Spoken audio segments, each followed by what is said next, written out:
Thank you. I'm really happy to be here, and I'm going to try and make this lively because if you're anything like me, your hands are frozen. So we're gonna pump it up, and I'm going to try to make this 15 minutes, 14:45, to be one of the best sessions you attend today. So if you read the slides, I won't read the slides. How about that? Fair? Good deal? Good. Okay. So any large organization today has, huge amounts of data on customer activities.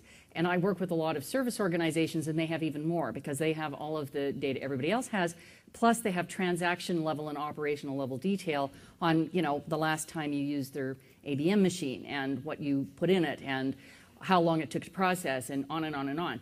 And in addition to that, organizations also have insight all over the place, right? There's the frontline people who talk to customers, there's managers, there's brand and product level people, there's operating people, there's contact center people. So there's knowledge all over the place, which that's okay, right? Because we've got big data tools.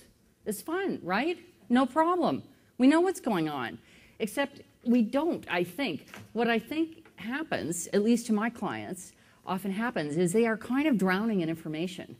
And what they, okay, we're going to get the staple out of here now.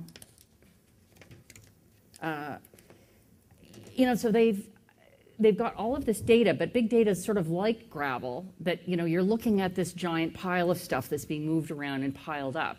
And sometimes it's hard to see what the stories are and the motivations. And we were hearing today about feelings driving behavior, which is very true even in B2B work, which I do quite a bit of, and that's what this case is about. So, to reduce the complexity, you necessarily reduce some of the richness, but it's the richness in the stories that actually drive the insight that drives innovation. So if you want context for all that data, you've got to do something with little data. At least that's my argument. My case is you want to start working with n equals 1 to give your n equals a trillion some sort of context. And it's not one or the other. You really need both because that's how you really get richness that builds competitive value. So here's the case I want to present to you. This is a big financial firm. Although they're in several industries, what I'm going to talk about is their B2B space. And they were building this large technology investment that was going to touch all of their major business operating systems and therefore affect every business customer they had. And one of the complexities of this is that their business customers involve some of the largest corporations in the world. I'm talking Fortune 50 or less, as well as tiny little companies like me, company of 2, and everything in between. And they knew it was going to cost them a fortune to build this thing, and it was going to go out for, probably 4 to 5 years before it was fully launched. And so the question is, at the end of that, you've spent all this money and you've launched, does anyone care what you're offering them? Or even better, do you have competitive advantage, which is what you want, right? So how do you do that? So we started talking, and this is one of those projects, when you're first approached and the client says, we want to work with you on this and here's what we're doing and we'd like, your help with some insights, and you just go, wow, this is the coolest thing that has ever happened to me in my working life. And then you go home and just about throw up because you have no idea how the hell you're going to pull this off. But you work collaboratively and it happens. So the IT development team, anybody here worked with one of these things, big IT development team? Yeah. So they had 8 work streams, each with a leader and a whole pile of people. I never even saw half those people, probably 200 of them. And there was people who were liaisons to the business on each of those 8 work streams. So people who are kind of translators, right? They spoke business and they kind of spoke IT. Those were the people we recruited for the minibus, and we were kind of jogging alongside. The highway van was already rolling down the road when I started, and they had already started forming these big things with RFQs and stuff. And so like an idiot, one day I said, well, it would help me to understand what you already think this system is going to do. Could you send me some of these requirements documents? Oh my God. Yes, I know. People are laughing. They've seen these things. It's like you're looking at, thousands of lines of indecipherable crap. So I'm like, okay, that was really interesting. Could you give me a high-level view on that? So Yeah, so we got started, and one of the challenges is you're trying to make these two workflows kind of mesh up and make sure that the stuff coming out of insights is hitting the bus guys at the time and place that is most useful to them, not too soon and not too late. So, you know, therein lies one of the challenges. So here is, you remember this blind man and the elephant thing? I think when you are trying to get insights around innovation, it's a good model for thinking about it, because you want people with very different points of view. So we did talk to customers in every segment. We also, a big financial institution also does work with, let's call them filthy rich global families, okay? I was pretty darn sure I wasn't going to get to talk to those people directly. So we didn't talk to those directly. We talked to the people who serve those accounts. So we talked to those guys and found out what are they doing all day, what is the interactions they have on the phone and stuff like that. We didn't know at the beginning of the project everyone we wanted to talk to, which adds some challenges because, you know, with today's modern purchasing process, it's not designed to build a tremendous amount of flexibility into the work stream, but we knew we needed that. So we had this sort of modular package that we priced out for the client, and then partway along we go, okay, well let's take 3 of those ethnos and move them over here and do another lab. You know, we did this kind of stuff. So that's how it works. So one of the groups that we didn't talk to right away, we just sort of said one day, gee, it's a systems thing. I wonder if systems integrators know something about this. I bet that's complicated. And so we rounded up a few of them, talked to them for an afternoon, and it was like, oh my God, we had no idea how complicated it was. We talked to external auditors, so it was very, it's a good way to do it. And when you're doing that, what I would encourage you to do is talk to the people that are the most difficult, frustrating clients, the people who are unhappiest with what you're offering today, because they're the ones who point the way to the future. So here is loosely what we did over a year. We ran discovery labs. Somebody yesterday referred to those as big talk sessions. So I call them discovery labs. That's a trademark. Of course not. None of this stuff is proprietary. We did a bunch of expert interviews, tremendous amounts of analysis, because every single research event, there was a research event for each segment, we had to generate a report. And then what starts happening very quickly is you realize the executives want one page, but the people building the system want like tremendous detail because they actually have to create a system. Then we took some time out to develop concepts. Here's a place where the research folk, the insight folk, we could have worked faster than the client could have. So you have to scale that. Then we took the concepts into an extended online community. This is, again, with like senior treasury executives and people of that nature.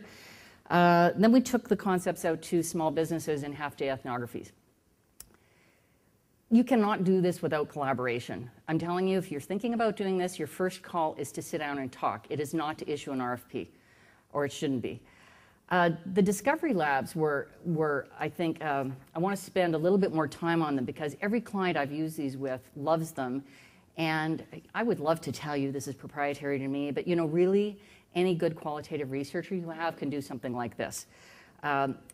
The thing that is different is that you've got people in the room. So we extended personal invitations. This is not happening in a focus group. This was happening in a high-end hotel with really nice catering.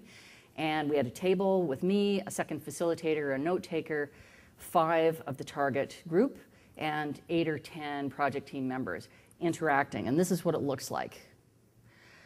So that's me and our client member, client, and a business customer of theirs. And what they're doing is they're documenting the end-to-end process they use, of which the financial institution has this piece, right? So another great way of doing innovation, right? You want to find out what happens before and what happens after, and what are their problem areas out there. You know, maybe you can add value to that.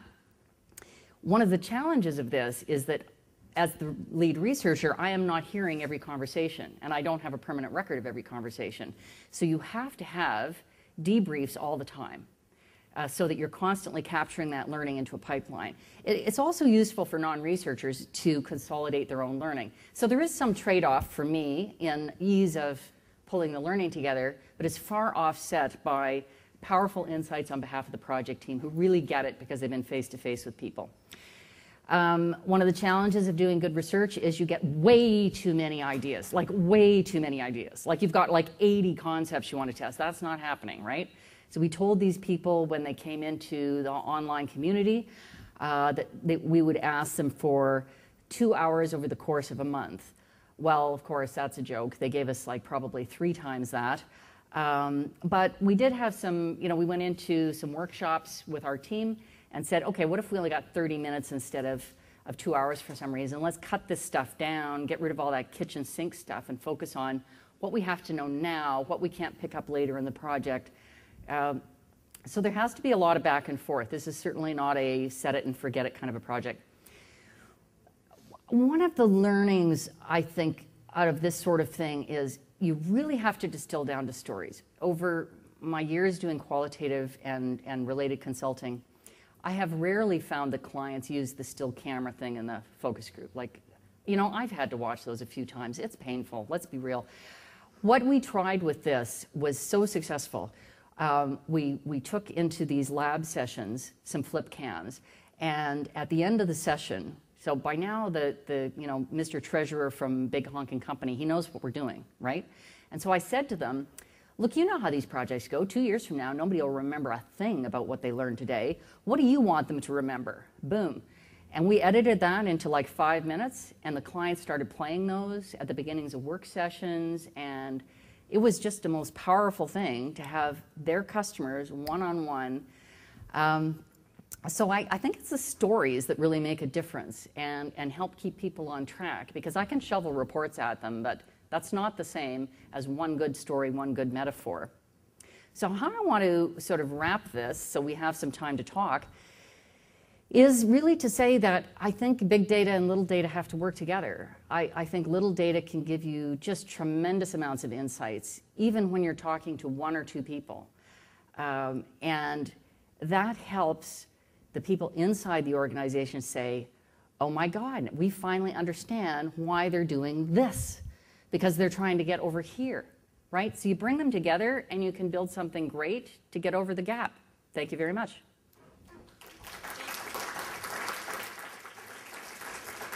Okay, we have just a couple minutes. Is there a question from the floor? Okay, if no questions, we're going to keep on going then. Next up. Seriously? Yes. That's okay. right. Some of you people owe me a glass of wine later.